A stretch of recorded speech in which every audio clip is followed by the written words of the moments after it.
এই প্রতিবাদ যদি একজন বড় একজন নেতা একটা পলিটিক্যাল পার্টি না করতে পারে, তাহলে আমরা যারা সাধারণ লোকজন আমাদের সেই প্রতিবাদের কোনো ভ্যালু নাই। তো রাজনৈতিক নেতাদেরকে আপনার একজনকে আলী রিয়াজের খোয়ারের মধ্যে ঢুকাই দেওয়া হলো এবং সেখানে প্রতিদিন তাদেরকে কাঁঠাল পাতা দেওয়া হয়, তারা কাঁঠাল পাতা খায়। এমপি মহাসচিব মির্জা ফখরুল ইসলাম আলমগীর তিনি একটি কথা বলেছেন যে একজন উপদেষ্টা নিজের স্বার্থ সিদ্ধির জন্য তিনি কুমিল্লার ক্রমাগত ক্ষমতার অপব্যবহার করে যাচ্ছেন এবং দুষ্কৃতিকারীরা আশকারা পেয়ে সমাজবিরোধী নানা রকম অপকর্মে মেতে উঠেছে।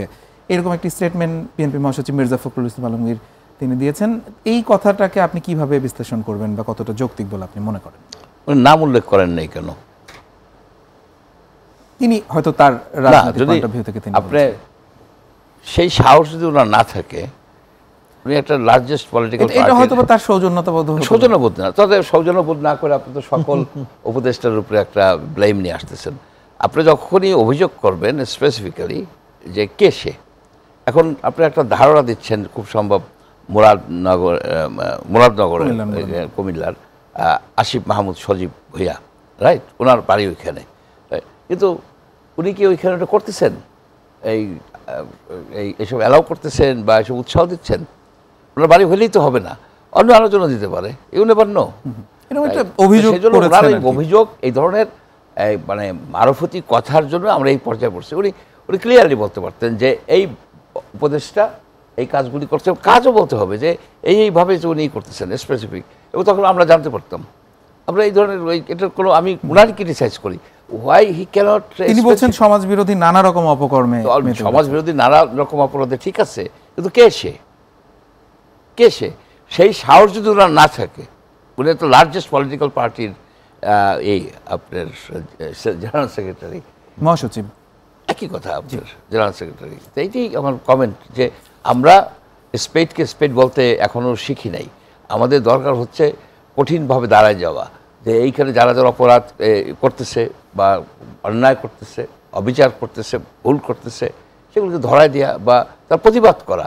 এই প্রতিবাদ যদি একজন বড় একজন নেতা একটা পলিটিক্যাল পার্টি না করতে পারে, তাহলে আমরা যারা সাধারণ লোকজন আমাদের সেই প্রতিবাদের কোনো ভ্যালু নাই। তো আমরা বলে যেতে পারি, আমরা বলি, আমরা যে চুপচাপ থাকি তা না, কিন্তু আমাদের কথার কতটা গুরুত্ব আছে, ওনাদের কথার যে গুরুত্বটা আছে, আমাদের সে কথা সে গুরুত্ব নেই, কিন্তু ওনারা সেগুলি বলতেছেন না।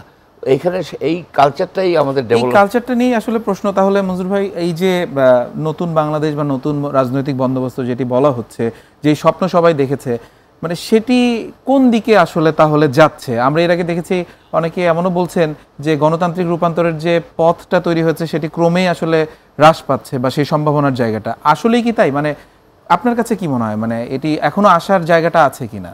আমি খুব একটা আশার দেখি না, কারণ 10টা মাস 11টা মাস চলে গেল রাজনৈতিক নেতাদেরকে আপনার একজনকে আলী রিয়াজের খোয়ারের মধ্যে ঢুকাই দেওয়া হলো এবং সেখানে প্রতিদিন তাদেরকে কাঁঠাল পাতা দেওয়া হয়, তারা কাঁঠাল পাতা খায়। আজকে বলে যে দ্বিকক্ষ বিশিষ্ট, কালকে বলে ঐকক্ষ বিশিষ্ট, ঐক্যমত্য করতেছে এক্সেল শিটে, বুঝলেন? দুনিয়াতে এরকম কোনো কাজকর্ম হয়েছে কিনা আমি জানি না, এক্সেল শিটে প্লাস ইয়েস নো এই ধরনের কথায়। আরেকটা কথা, আপনি যে যদি আপনি দেখেন যে বাকশাল সৃষ্টি করা হয়েছিল, বাকশাল ছিল আমাদের এই জাতীয় জীবনের ইতিহাসের একটা কলঙ্কময় একটা ঘটনা, কিন্তু বাকশাল সেখানে টোটাল ডিক্টেটরিয়াল ব্যবস্থার নর্থ কোরিয়ার মডেলে চলে গেছিলো। সেখানে মেইন উদ্দেশ্যটা ছিল কি, সবাই মিলে এক হয়ে একটা কাজ করবেন, এই তো। সেখানে সব পলিটিক্যাল পার্টিকে একীভূত করে ফেলানো হয়েছিল, সব পত্র পত্রিকাকে একীভূত করে ফেলানো হয়েছিল, একই কণ্ঠ থাকবে। একই কণ্ঠ আছে নর্থ কোরিয়া আছে, চায়নায় আছে, রাশিয়ায়ও ছিল, এখন কিছুটা ডাইভার্সিটি আছে, রাইট? বাংলাদেশও করতে চাচ্ছে। সব ঐক্যবদ্ধ হবে কেন? সবাই যদি একই হয় তাহলে আপনার সব পার্টিকে এক করে ফেলাই দেন, কোনো ডাইভার্সিটি থাকবে না। যার যার পার্টির যে আপনার যে মতবাদ সেটা তো তার ইস্তিহারে দেয় এবং জনগণ সেটাকে বাছে নেয় যে এই ইস্তিহার অনুসারে আমি করব। সেইখানে আলী রিয়াজের এই যে খোয়ারে ঢুকে 10-11টা মাস, মৌলিক সংস্কার বা মূল জায়গাগুলোতে ঐক্যমত্যের কথা বলা হচ্ছে, এই মূল জায়গাগুলো কোনগুলো বা মৌলিক সংস্কারের মূল জায়গাটা কোনগুলো শুনেন। এখানে হইতেছে কিছু কিছু লোকের একটাই থাকে যে আমি পতাকা না চেঞ্জ করে দিছি, এখানে আমি চাঁদতারা ঢুকেছি যেন ইতিহাসে তার নাম থাকে। আমি রবীন্দ্রনাথের যে জাতীয় সঙ্গীত সেটাই করছি। কনস্টিটিউশন তো বাতিল করতে চাইছে, রিরাইট করতে চাইছে। এবং সিজিএস এর যে মিটিং ছিল অগস্ট মাসে, অগস্টের কত 28 না 24 তারিখে সিজিএস এর যে একটা প্রেস কনফারেন্স করলো, সেইখানে আলী রিয়াজ আর জিল্লুর রহমান বলল যে এই তারা কনস্টিটিউশন রিরাইট করবে। আমি সেই সময় সিজিএস এর চেয়ারম্যান ছিলাম। আমি কিন্তু ওই কিসের প্রতিবাদ করে আমি কিন্তু রিজাইন করে চলে গেছি। রিজাইন্ড, কারণ তাদের আমি আগেই জানতে পারছি যে তারা এইসব করতেছে।